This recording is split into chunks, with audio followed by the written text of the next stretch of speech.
A number of guests duly introduced by fellows beg leave to attend your meeting. Is it your pleasure that I welcome them in your name? Minutes. Ordinary meeting, Thursday the 23rd of October 2025, Burlington House and online. Professor Martin Millett, President in the chair. The minutes of the ordinary meeting of Thursday the 16th of October 2025 were read and signed. The following communication was then laid before the Society: Church Vestments in Reformation England, Circulation, Conservation and Recreation, by Professor James Clark, FSA, and Emma Slocum, FSA. Thanks are returned for this communication. The President announced that the next meeting will be on Thursday the 30th of October and then adjourned the meeting. A reception followed. Is it your pleasure that I sign these minutes as a true and complete record? I don't have a pen, so I will do that in a second.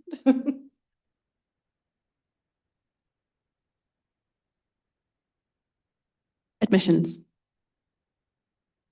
The following being in attendance and having signed the obligation required by their statutes desires to be admitted as a fellow. Mark Bryant.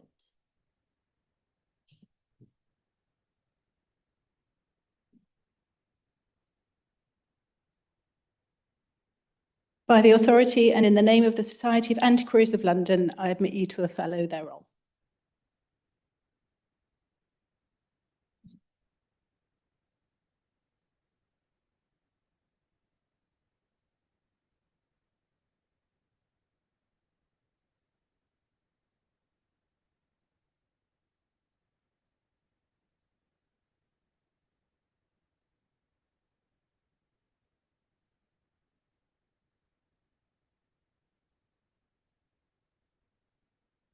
We now come to the main business of today's meeting, which is to hear a paper towards a national collection, Unlocking the Potential of Digital Collections by Rebecca Bailey.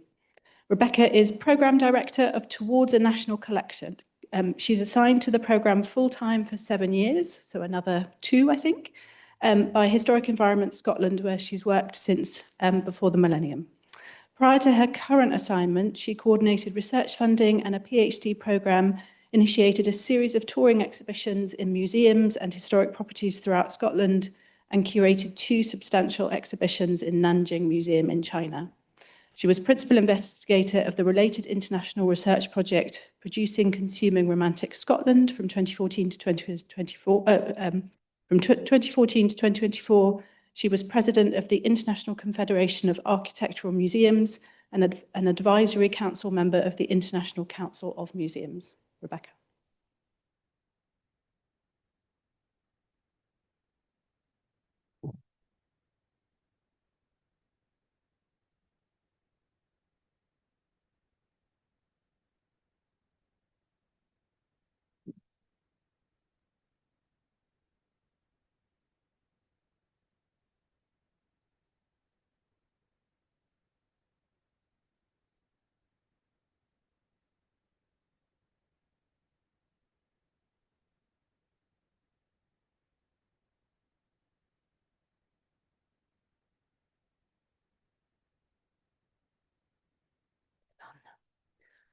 Good afternoon, good evening, wherever we are.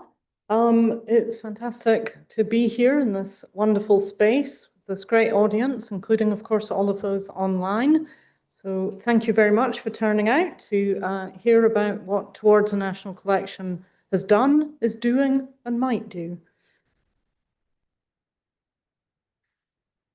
So if we take ourselves back to the start of this journey, which is probably about 2019, the independent research organisations of the Arts and Humanities Research Council, that's the major national museums, galleries, archives and libraries, were asked, what is your strategic priority for the next period? If we can give you unprecedented amounts of funding, what do you want to spend it on? And after quite a lot of debate and we had those what's that thing, Donald Trump? Oh, The Apprentice. We had a sort of apprentice-like events of working out who was going to win. The one I nominated is not the one that won. But all the collections decided that the future research need was to investigate cultural heritage digital collections and how they could be brought together, made interoperable, shared more widely with the public. And the key to that was that it takes interdisciplinary research to achieve that. So it takes universities, it takes cultural heritage bodies, and it takes all different disciplines. So across the work you're going to hear, we had historians, curators, archivists, computer scientists, right across the gamut. And part of the adventure of this program was bringing people together into mixed teams, sometimes for the first time, but certainly for the first time within the arts and humanities at this scale.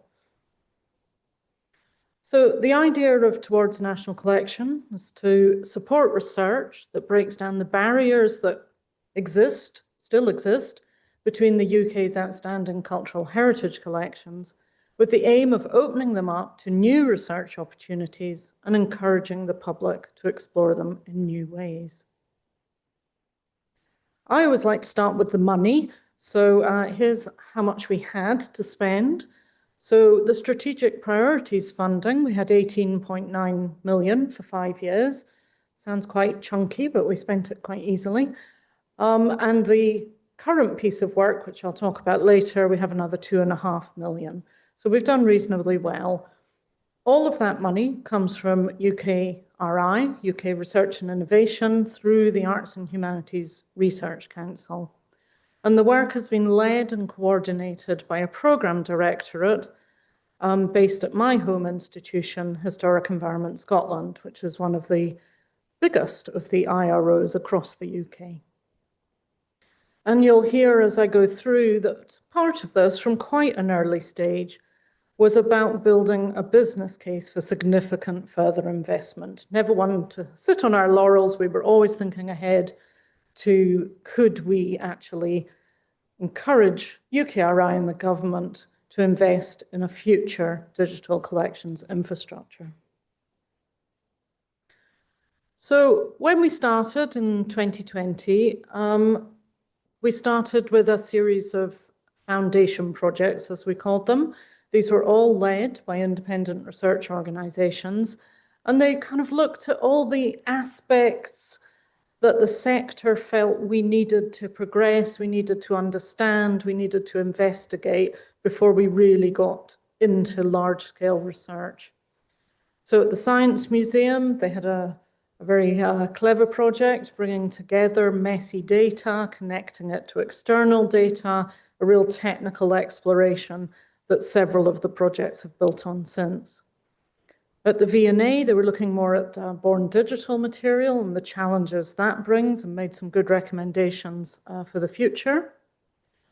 The National Archives, engaging crowds, very much about crowdsourcing, which was obviously quite a strong trend then, but we wanted to understand how that could be incorporated into a future infrastructure and how the public's sort of passion and interest could be harnessed in future work. Provisional Semantics at Tate was looking at the kind of legacy of a lot of our collections, the colonial and empire legacy, and some of the language that meant was included in the collections, the way things had been selected for collections, and did quite a sort of relatively introspective piece of examining the research team's own, I think they call it positionality, and trying to think how that related to early, the way that records were existed in the archive, and particularly the way they were interpreted in the gallery and online. And that's proved quite a foundation for us. The other four at the National Galleries, lovely to see Marika here. We had a project looking at IIIF, which I'm sure you all know is the International Image Interoperability Framework, and it's taken me 5 years to be able to say that. So very much looking at this community-generated standard for images, and that's been expanded beyond images since, and a way of linking collections together. So very useful to increase everyone's understanding of how that could be used. At the National Archives, the Deep Discoveries project was looking at image recognition, and we saw some really interesting experiments where they kind of fed the computer some wallpaper patterns and then asked it to match those with other patterns in different parts of decorative art. So very interesting. The British Library, locating a national collection. Coming from a heritage environment organisation, I couldn't really understand why people weren't already using georeferencing within their collections, but a lot of them weren't, a lot of museums weren't. And so the British Library led a great, really practical project on how to introduce that for different kinds of collections and how to use it as a way to search and navigate around collections. And also at the British Library, not the most exciting, but almost the most important, was a project on persistent identifiers. Because if you don't actually create a persistent identifier for an object, you can't follow it through the digital ecosystem. So it's absolutely in line with how we called these projects foundation projects, the things we needed to know. Very early in those foundation projects, I think about week 6, they went into lockdown, the whole program went into lockdown, the whole world went into lockdown. And that created some challenges, but being a digital project, we actually rode it out, I would say, quite well. UKRI, our funder, like many of the large funders, diverted some of their funding to projects focused on what was happening in the world and what the impacts of it was. So we joined that and made a call for kind of rapid proposals to look at how people were using digital collections during the pandemic. Was it changing behavior? Was it changing what could happen? So at Strathclyde University, they dug right into the kind of the records of public access to their collection information and looked at comparisons before the pandemic, during the pandemic. The idea at the start of the project was to do after the pandemic, but the project was only a year long, so we never made it to after the pandemic. But the data is all there, so it could still be done. Durham University looked at using machine curation of exhibitions. This one was run by computer scientists, and I could not tell you how they did it, but it was an extremely interesting experiment to see the difference between when humans create an exhibition from data and when a machine does it. The third one at the University of York was about understanding how small collections were surviving during this period.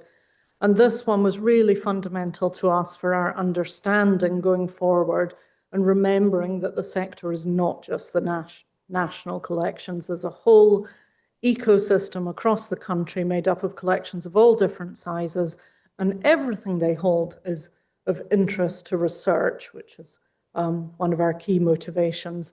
So it was incredibly useful to understand their resource limitations, but matched with their kind of passion and enthusiasm and understanding the challenges they faced. So when we'd sort of started getting some of those foundations together, we were ready to make a call for larger projects. So the discovery projects, we have 5 of them. They had £2.9 million each and 3 years. And it's really, really interesting to see what people can do with that kind of money. So the first, obviously I knew Tim Boone would be in the audience, so I put him first, was the project, the Congruence Engine. So this was looking at industrial collections across the country and the people who used them and fed them in terms of knowledge and material. And they used an action research methodology and produced an entire digital ecosystem. So they were possibly the most exploratory of the projects in terms of trying all different technologies to try and work out what were the things that were most productive, most helpful, most innovative to allow us to move forward. And I'm not allowed to say which is my favourite project, but Tim's in the room, so obviously it's quite high up. But I don't know who's online. If you're online, any of the others, yours is my favourite. So the second one, and I have to say Barney's is one of my favourite, and Barney Sloan put me up to this lecture, so we have to blame him if we don't like it. So this was the Umpath Waters project. This was looking at marine and maritime collections, so led from Historic England, but with an absolutely enormous consortium of partners across the historic environment, many universities, many community organisations, many other charities. Basically, the maritime community is the most motivated and focused I have ever met. And boy, did that benefit this project. They really came together and they wrung every last cent out of their grant in terms of what they managed to create. So for the first time, they actually united historic environment data from across the 4 nations, which is pretty shocking. We'd never done it before, but this project finally cracked it for the maritime parts of the data.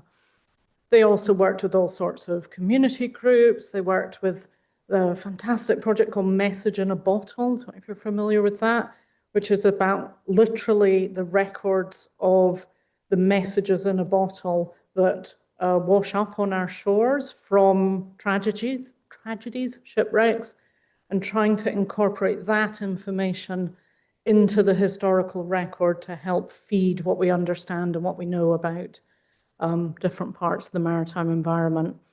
So very exciting project. Thank you, Barney. Turning to community-generated digital content, Lorna Hughes at the University of Glasgow led this project, working very closely with the National Archives and Manchester University. And they were looking at what had been designated critically endangered heritage. So the archives pulled together by community organisations, held on lots of little separate websites or floppy disks, or not in a kind of secure environment and not able to be searched alongside other records. So they made it their mission to ensure that that could happen, and they created an observatory at the National Archives where they ingested community data, made it searchable alongside the data of the National Archives, but made sure that the communities whose data it was maintained control and custodianship of that. Transforming Collections, run by Susan Puissant-Locke from the University of Arts, London. This was looking, picking up from the provisional semantics project I mentioned earlier. This was looking further and more deeply about the language within catalogues and within interpretation and the provenance records of certain parts of collections. They were looking very specifically at artworks by people of colour in public collections across the country and digging into the provenance records to understand why they were collected, who collected them, what was said about them when they collected them. And one of the outputs for us in the programme was a machine learning tool that you could train very specifically to identify information you wanted to know within your own catalogue records. So if you wanted to know whether particular forms of bias were coming through, you could train it to look for that. And that's a tool that's now working. Then we had the Sloan Lab, led by Julian Nyan, who was at University College London, but then swiftly got a new job in Germany. So we had a pan-European leadership. And this was looking at the collections of Sir Hans Sloane. I noticed in your reception area, he's a key part of your history. So his collection, as you'll know, is the founding collection of the British Museum, but was then broken up according to type of material across the British Museum, the British Library, and the Natural History Museum. So this project thought, well, that's a fantastic set of records to see if we can digitally reunite them and to see what new research possibilities would take place if that happened. They also had a very strong community program, exhibition program, and had to tackle quite difficult issues because, as you'll be aware, Sir Hans Sloane's collections, while he might have led the process, the collecting was actually done by Indigenous people across the world, and some of the money that allowed him to do it was from the enslavement of people. So quite a difficult history, but really important to investigate and really important to be honest and open about, which is what this project did. Now, I'm not going to show big kind of digital outputs from all of the projects. I sometimes think screen grabs are the most deadly thing you can do in a lecture, but there's one exception. So this is the Sloan Lab knowledge base, just to show you the kind of scale of the collection and the scale of their ambition in terms of how they interrogated the data and how they brought it together and how they visualized it. So you can see on the right-hand side some of the sort of big numbers for how much information and how many objects they were representing. But for me, the kind of interesting bit is the bottom line, because within this one set of collections, there are 7,679 people represented, and you can now track them across collections and whether they worked on more than one thing, collected more than one thing. Places, an astounding number, 1,509 places. A lot of the collection, particularly held at the Natural History Museum, are botanical specimens. And so there's 1,579 species represented. And then materials, I think this is more the kind of objects, 181. Well, that might be the material of the objects, I'm not quite sure.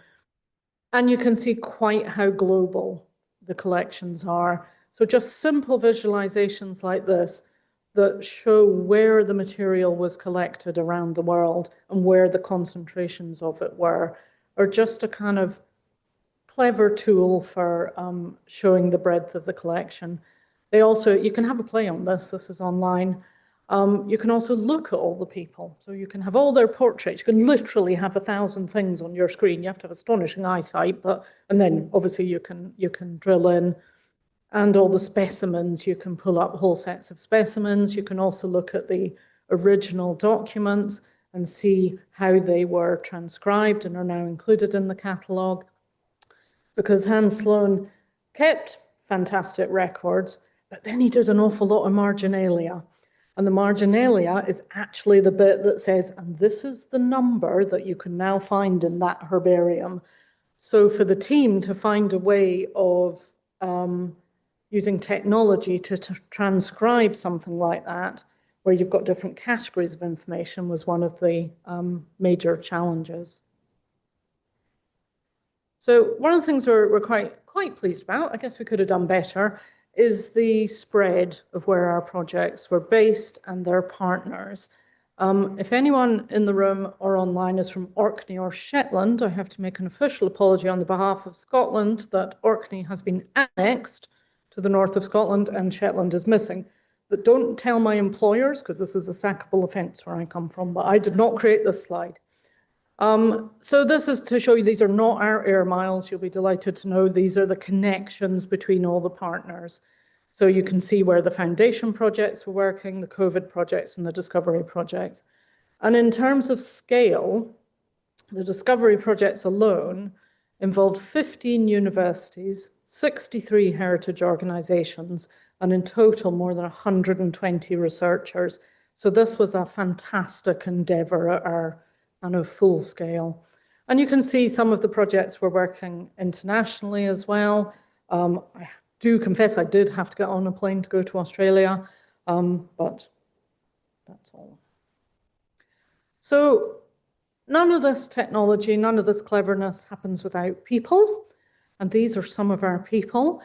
We had a fantastic conference at the end of the program in Manchester. We took over an entire community theatre and had activities in every inch of the space. And the kind of atmosphere, collegiality, kind of, I don't know, it just had a fantastic spirit, this event. And I thought by putting some of these people on the screen, you will undoubtedly know some of them. Barney, if you're online, is on screen twice because he's the one that put me up to this lecture. Everyone else should only, I think, be on once, but hopefully you can see possibly even some of your fellows and some of your friends, and those that worked on the project will definitely recognize a lot of faces here. So these are just some of the people that made this happen. So in terms of additional activities, we were able to support our early career researchers to go and visit European museums. The image on the top right is some of our early career researchers in Stockholm. We held, the Sloan Lab held collaborative workshops in both Darmstadt and Melbourne, which was really interesting in pulling together different knowledge across Europe and kind of situating this project within what's happening more widely. And in Melbourne, we had people from all over Australia came together to learn from what we'd been doing and what Sloan Lab had been doing and trying to build something similar in Australia. They did then submit a big funding application, which didn't succeed, but I don't think it's put them off. So there's still a lot of movement to do more in this area. The Congruence Engine, Tim's project, had exhibitions in Newcastle and Bradford. The image at the bottom is the Bradford exhibition, which was there for City of Culture. And this was trying to communicate to the public the kind of digital endeavor that had gone behind it and the way different information can be linked. I'm really sad to say I never got to see it in person. So if you've got questions on that one, Tim can answer. The Sloan Lab partnered with the British Museum and took original objects from the collections to Northern Ireland. They did a new display within the British Museum in the Enlightenment Gallery, and also took an exhibition to Wales. And in each of those locations, they worked with local community groups and local artists to add to the exhibition. I think in Northern Ireland, it was a community group who were very interested in, because I don't know if you know, Sloan was from Ireland, from Northern Ireland, and so they kind of explored his history, their reactions to it, and matched it with their collections. And in Wales, it was a group of artists who created the most fantastic works in response to the collection, at least one of which, it was going to be two, but I haven't heard if that went through, have actually been purchased by the British Museum and are on permanent display. So that was very excited about that. Umpath Waters, in the Umpath Waters style, took over the whole UK, got a bus and drove all the way around and set up exhibitions all over the place. The image on the top left is my poor husband being made to model part of the exhibition bus in Dundee. And then the Transforming Collections project had a really large-scale public programme. Top tip, have Tate as your partner, and then you get a Tate Late, you get artist residencies, you get exhibitions, a big conference. It was a fantastic bringing together of everything. And the artists there were seeking to kind of interpret machine learning and what you can learn by interrogating collections that way. And that was absolutely fascinating. All of their funded research we've published reports on. I mean, obviously all of the projects did their own publishing as well. Tim was telling me his book is almost finished. Lots of the others have been doing lots of papers, conference presentations, everything you would expect. But we made sure that every single project reported in a systematic way so we could have a set of results and look across different aspects of the program. So in the top right is the QR code, which will take you to our Zenodo community, and everything we've published is in that community and is on open access, so help yourself. In addition to all this grant-funded research, we commissioned research. So I was lucky to have a fairly generous budget and very flexible budget for this. So over the 5 years, we thought, well, what don't we know that we need to know? Because the projects won their grants competitively, that left a few gaps. You know, if we'd commissioned them all directly, maybe we'd have got a complete sort of coverage of everything we wanted investigated. But through the competition process, there were some gaps. So we were trying to think, well, what else do we want to know? What do we need to audit? What do we need reports on? So there's a whole set of additional data that's all proving incredibly valuable to us at the moment as we plan the next stage. I've got a few examples up here. So early on, I kind of asked around pretty much when I took up the job and said, how many things are in the digital collections of the UK? Where can I find that information? And was fairly surprised to discover it simply did not exist. That funders, despite funding digitisation programmes, DCMS funding, you know, the whole kind of public mission of museums, none of them asked those museums to report on their digital collections. So we had to commission an audit. So this was led by Collections Trust. And this had a fantastic response. So if any of you were involved in this audit, thank you so much.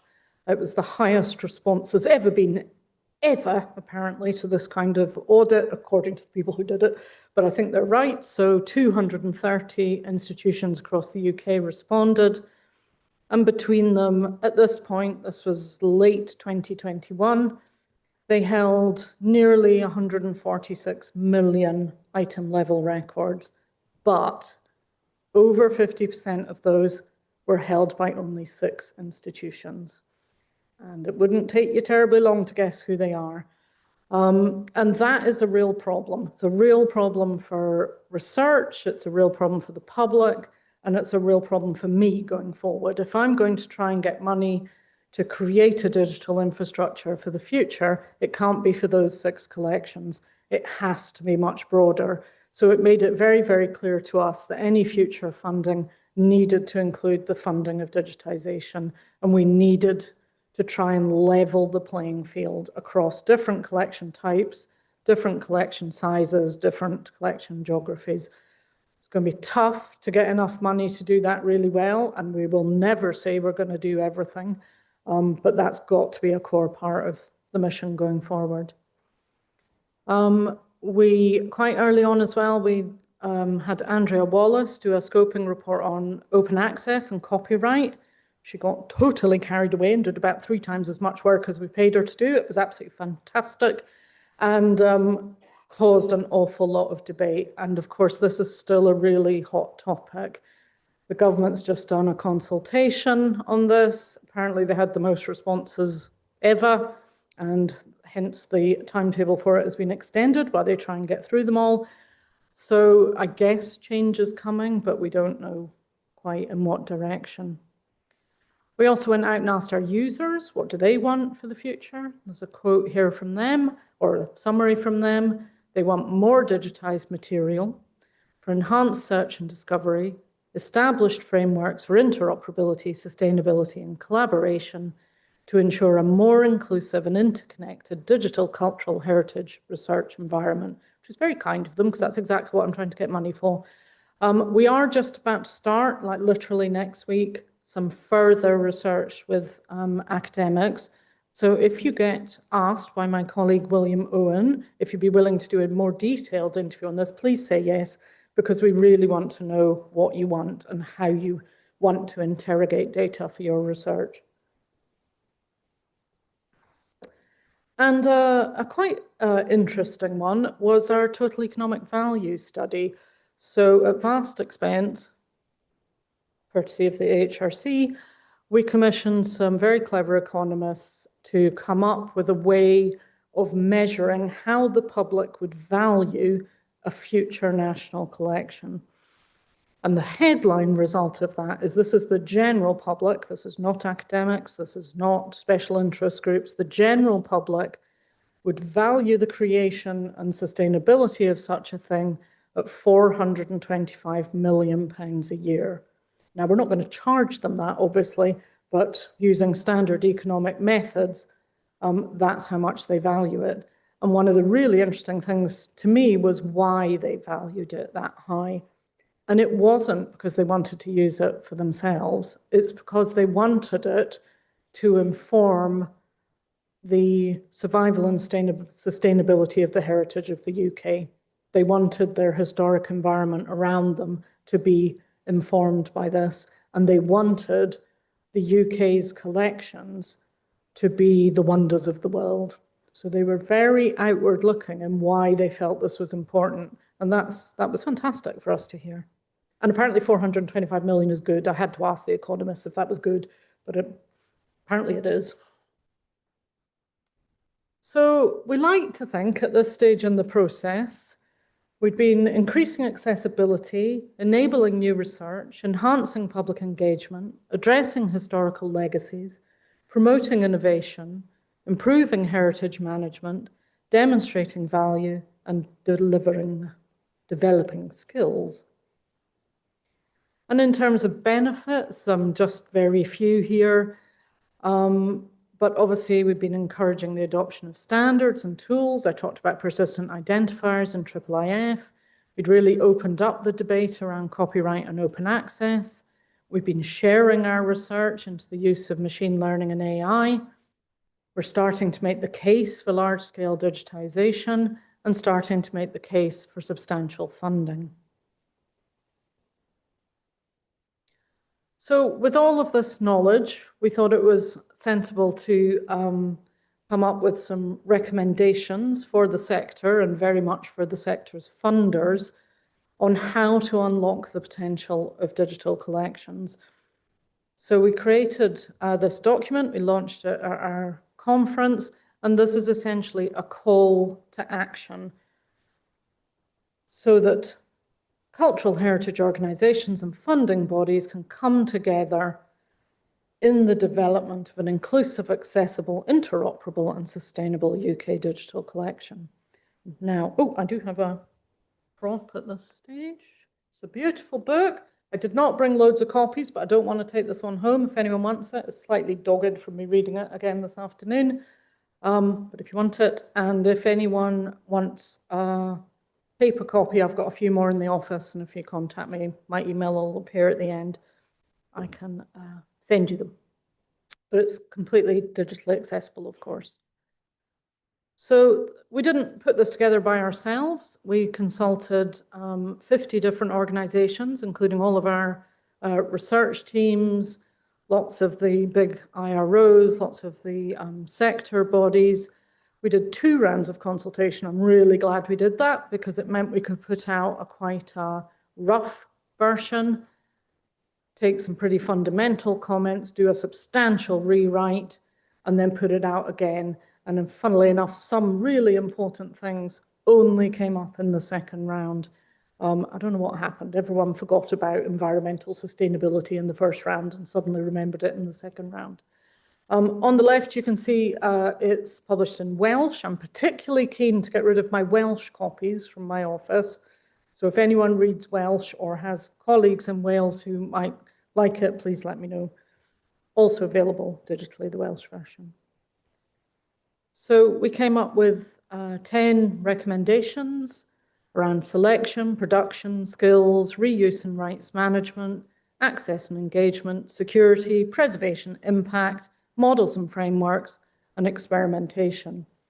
And interestingly, one of the comments we got when we published with this was like, yeah, obviously, but actually no one had tried to write this down in this way before. No one had brought all this information together.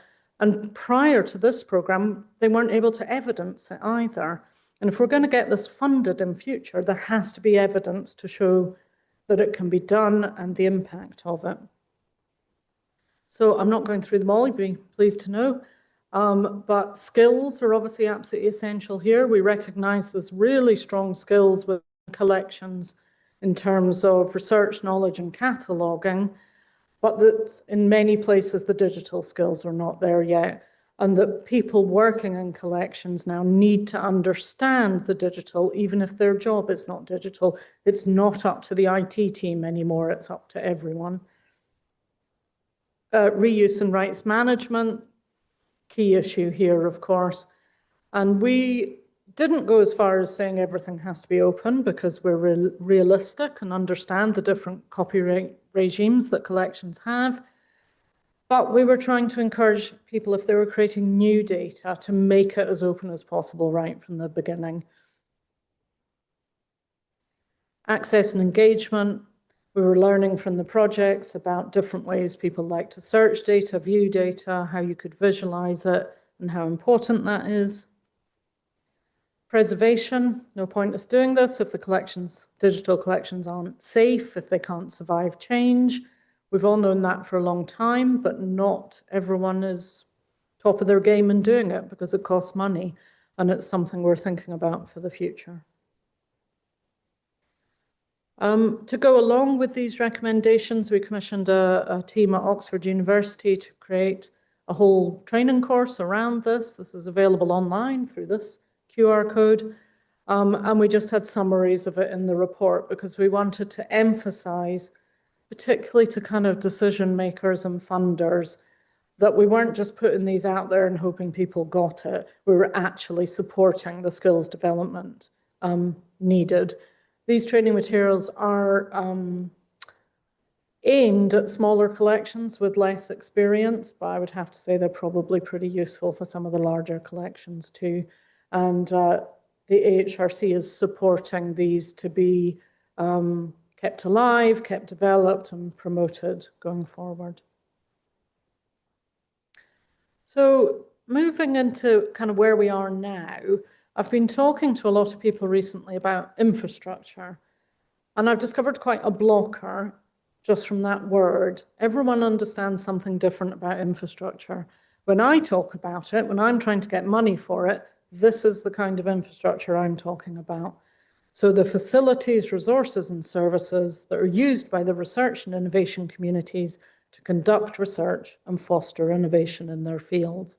The diagram I've nicked from UKRI, so just to show you what can be in an infrastructure: facilities, equipment, e-infrastructure. Crucially, for all of us, knowledge-based resources are recognized as part of infrastructure, and then things like skills, governance, networks, that kind of thing. So what we're trying to prepare a business case for at the moment is something we're calling the National Research Infrastructure for Cultural Heritage, which quite nicely shortens to NRICH.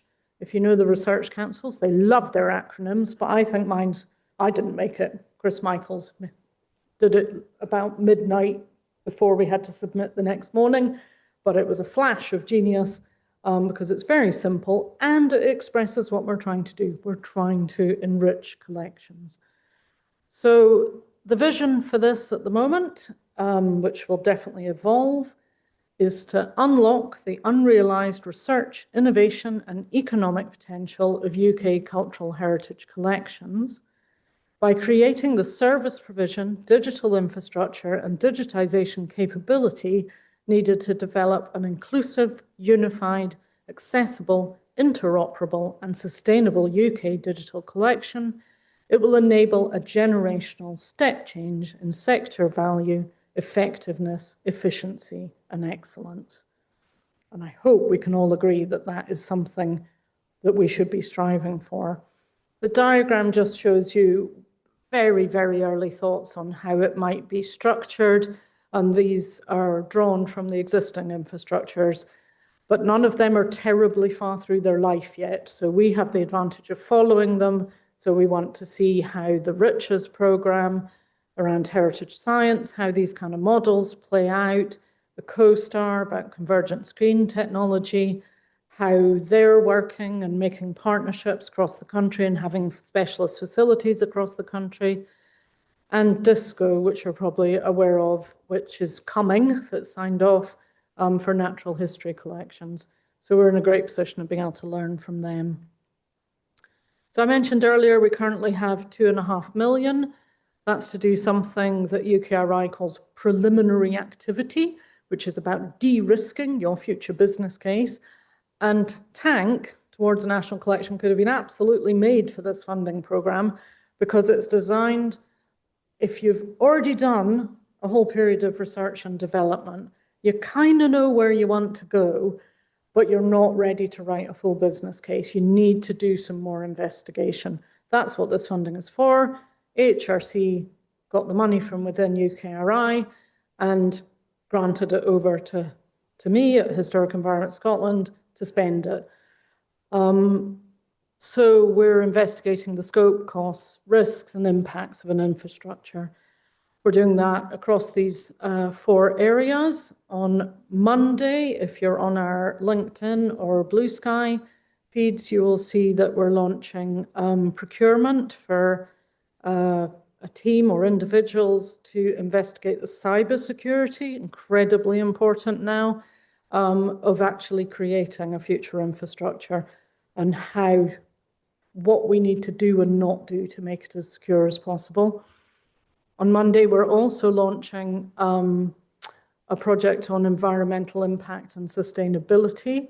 We want to understand where there are opportunities to reduce the environmental impact of digital collections at large scale and how to make them sustainable, how to cost them in ways that can survive going forward.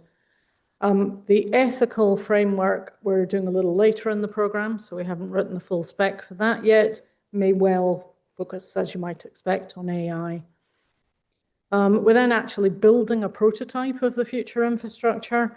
So we're going to aggregate collections, we're going to create research platforms and environments, research tools, and kind of test how all of that works so we can make recommendations and particularly cost up models for that in the future. But the next one we're doing after the frameworks is actually our digitization pilot. Now, from kind of speaking to a lot of collections and visiting some facilities, we know that people are kind of on top of digitization. They know what they're doing. There are specialisms around the country. And the area that needs development is the use of machine learning for metadata enrichment and linking. We're still working on that one, but we think that's what that'll focus on. And the last one is just what me and my team have to do to make it all happen. We just like this diagram because at the moment I get asked an awful lot of questions about what are infrastructures, how do they fit together, what are data services, where do they sit, who funds what. I've run out of time, so I'm not going to explain it all, and probably for the people at home looking on their laptop, they probably can't even see what this is. But if you want to see it, I can make it available. So the new thing you might have heard of is the Creative Content Exchange. So this came down through the government's industrial strategy, through the creative industries sector plan. It's been backed by ministers. It's being funded by UKRI. And this is about piloting the creation of a new trusted marketplace for licensing creative and cultural content that opens up new revenue streams for rights holders while providing data users with ease of access. Now, I've been appointed the sponsor for the content side of this, which essentially means I'm helping to guide the teams doing this as to what the heck cultural collections are and how to work with them, and also kind of slightly having their back to make sure that this kind of new territory of commercialization through AI is handled carefully, fairly, and with respect for the collections and their content. So it's quite a tall order, but that's what I'm trying to do at the moment. So if it all goes horribly wrong, I was going to say it's not my fault, but I think that means it's my fault. So just to bring us back right at the end to the people. People having fun, people thinking. On the left-hand side here, you see Sir Rowley Keating, who's our chair of our steering committee throughout and a huge supporter of the project, and the very, very keen people reading my document. So these are the people that made, not these specific people, people made all of this happen. So thank you very much. Bit of a whistle-stop tour, but I'm happy to take any questions.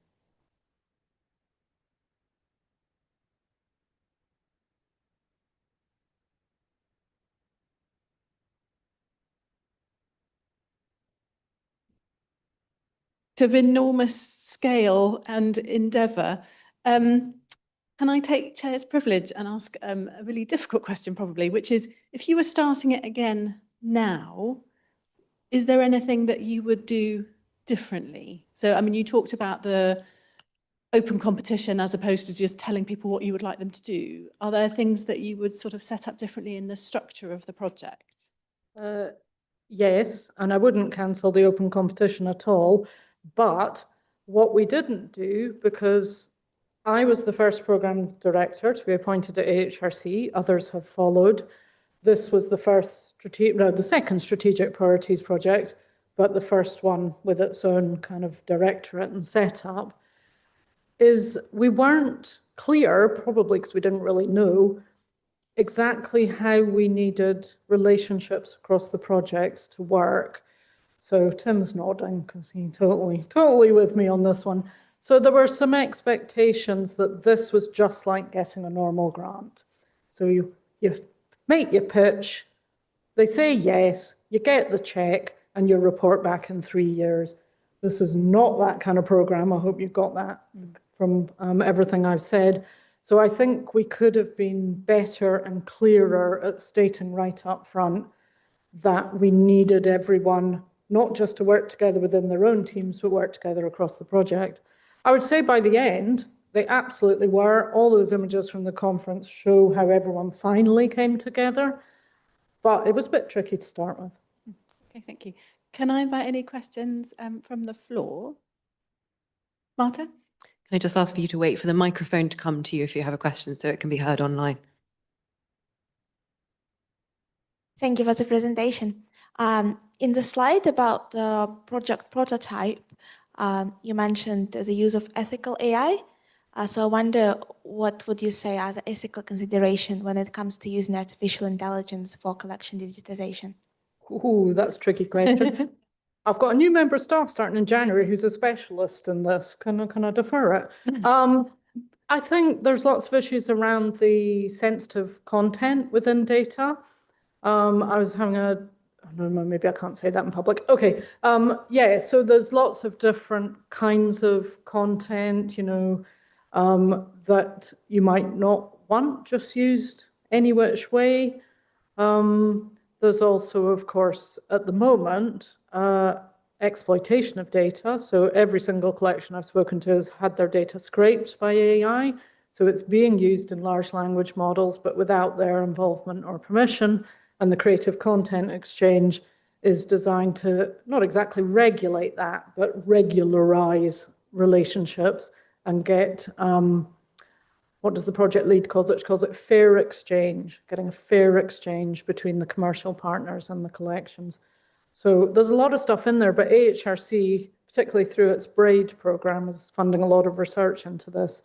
So we'll be looking to experts who've been working in this to help inform what we're doing. Other questions?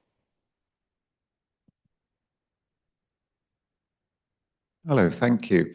I was intrigued by your slide out there where you're talking about a future sort of infrastructure being used as an aggregator of data and or content, digital content.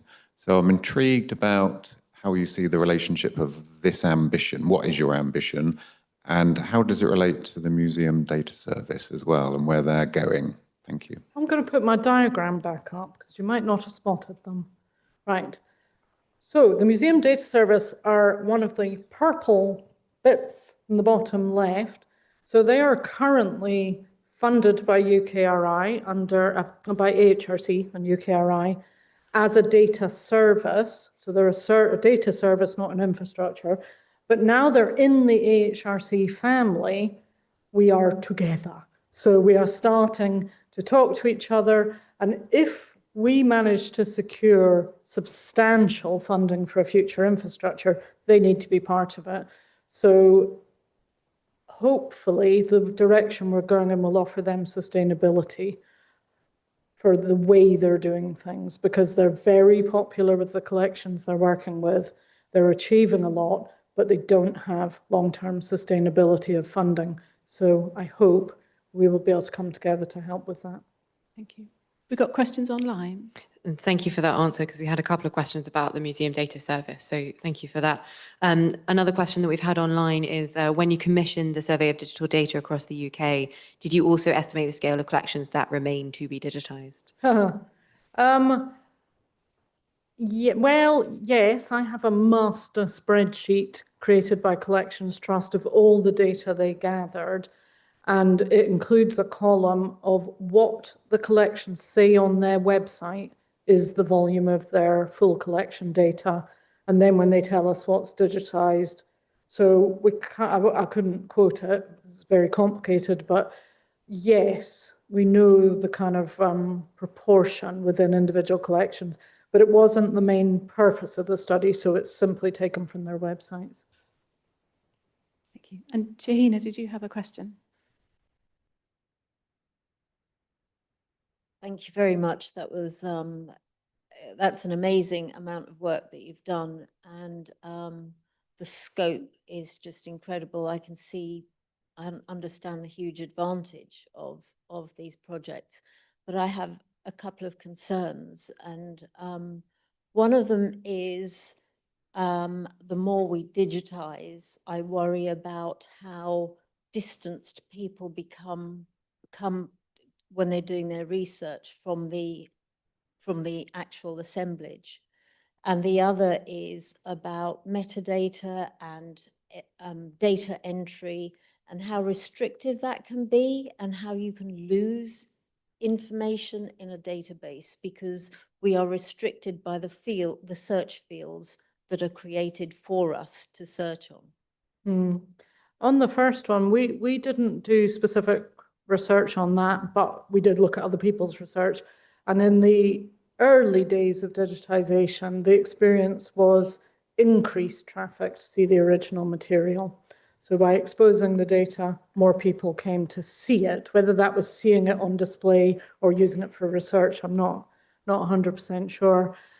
But when we did some of the early research with academics about how they worked at the moment, they emphasized, particularly the early career researchers, that they couldn't afford to travel the country and see the original stuff. So they couldn't even start their research if there weren't digital records. And that was something that foolishly I really hadn't thought about, because for me, I always want to see the original. I'm an architectural historian. My research is around architectural drawings, and they stink, and I want to smell them. So, you know, that for me is kind of important. So I was quite worried that was this whole generation of people who weren't working with the originals. But of course, a lot of the originals are also extremely fragile. So it helps there. I think it's only if the debate turns to, well, we've digitized it, we don't need them anymore, that's the time to panic. And your second one about, yeah, well, I suppose we've got to look to technology to find us clever ways to interrogate. I remember when Tim started his work, he talked a lot about messy data, and several of the projects sort of addressed that, because they were trying to get catalogue records from, you know, record cards, and from the way curators had annotated things or made notes, and trying to capture all of that data and connect it to, what's the word I'm looking for? The kind of the data that provides context around that. And again, Tim's project was very active in that area. So to try and kind of enrich data rather than deaden data. So I hope that going forward, technology is going to help us with that. Thank you. Could we thank Rebecca again for an excellent talk?